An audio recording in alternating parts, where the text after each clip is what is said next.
Assalamualaikum warahmatullahi wabarakatuh. Kawan-kawan sekalian, kembali kita ke channel, ketemu dengan channel Juanda Bakar BKR Channel. Dan sebelum kita lanjut, jangan lupa subscribe, like, and comment.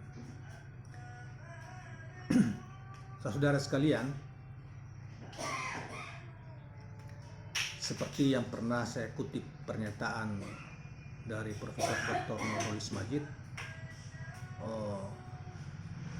tahun 90-an, bahkan di dalam bukunya di dalam buku-buku yang lain bisa Anda temukan bahwa dia menilai bangsa Indonesia ini adalah bangsa yang tidak membaca, bangsa yang literasinya sangat rendah.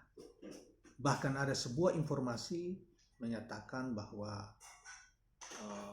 Indonesia adalah bangsa yang literasi rendah nomor 2 dari bawah dari seluruh bangsa-bangsa di dunia.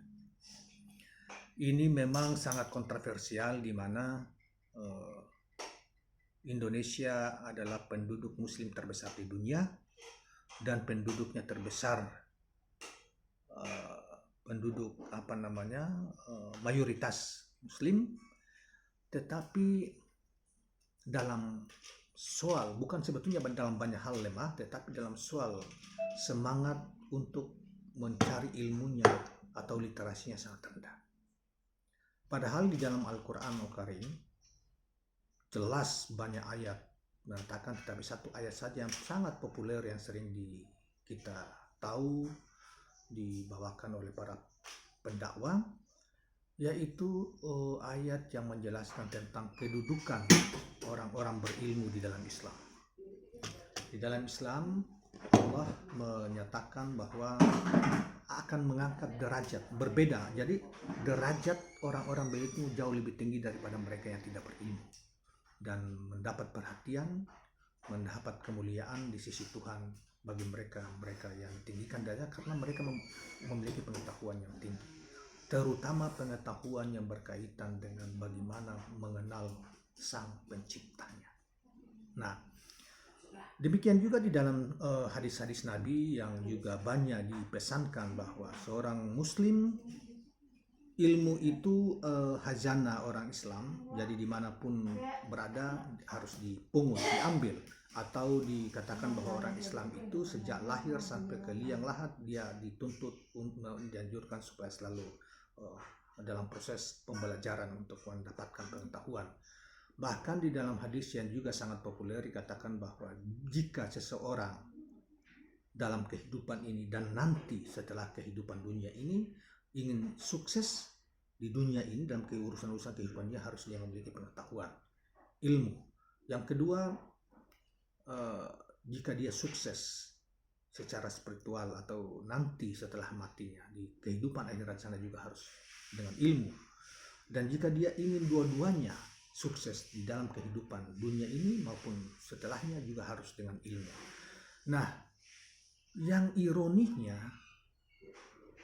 betapa banyak tebaran tersebar di dalam kitab-kitab hadis anjuran Nabi Agung tentang pentingnya seorang Muslim berilmu, dan betapa banyak juga di dalam Al-Quran betapa ayat yang memerintahkan kita sebagai seorang Muslim untuk selalu menuntut ilmu. Bahkan ayat Al-Quran surat pertama sebagai petanda diwahyukannya kepada Nabi Agung Muhammad SAW itu perintah tentang ilmu, yaitu membaca, Iqra. Dan itu semua kita Muslim tahu, tetapi kenapa semangat spirit umat Islam di Indonesia sangat rendah literasinya? Ini menjadi pelajaran bagi kita semua, dan mesti ini para ilmuwan kita, para ulama yang kita sebut dengan para ulama agama, harus jangan bosan-bosannya mengingatkan kepada umat Islam atau rakyat Indonesia yang sangat mayoritas, sekitar hampir 90% ini, supaya sejak awal bahwa ilmu itu sangat penting dan ilmu itu mengantar keselamatan hidupnya, kesuksesan, keselamatan untuk hidupnya di dunia maupun kelak di akhirat. Dan sekali lagi bagi orang-orang berilmu, itu oleh Allah menegaskan bahwa memiliki derajat yang tinggi di sisi Allah SWT dengan firman-Nya, yarfa'illahu alladziina amanu minkum walladzina utul ilma darajat. Demikian pesan singkat. Mudah-mudahan kita ini hanya sekadar saling mengingatkan supaya sekalipun kita tidak lagi di jenjang perguruan tinggi, itu hanya sarana saja, itu instrumen saja, waktu untuk menuntut ilmu perguruan tinggi juga terbatas. Tetapi sepanjang hidup di rumah, kita jadikan rumah sebagai tempat untuk membaca. Waktu-waktu luang selain kita bekerja, oleh karena itu kita harus selalu punya kitab, punya buku-buku, selalu sisihkan waktu dan sisihkan uang untuk meraih membeli buku-buku, atau ada majelis-majelis ilmu, misalnya baik masalah ilmu duniawi, seminar-seminar, lokakarya dan sebagainya, yang menghadirkan pakar-pakar, kita punya kesempatan kita hadir untuk saling berdiskusi, saling mengingatkan. Itulah salah satu makna menurut Dr. Nurholis Majid tentang watawasau bil haq watawasau bis sabr. Demikianlah saudara sekalian, mudah-mudahan ada manfaatnya. Billahi taufiq wal hidayah. Wassalamualaikum warahmatullahi wabarakatuh.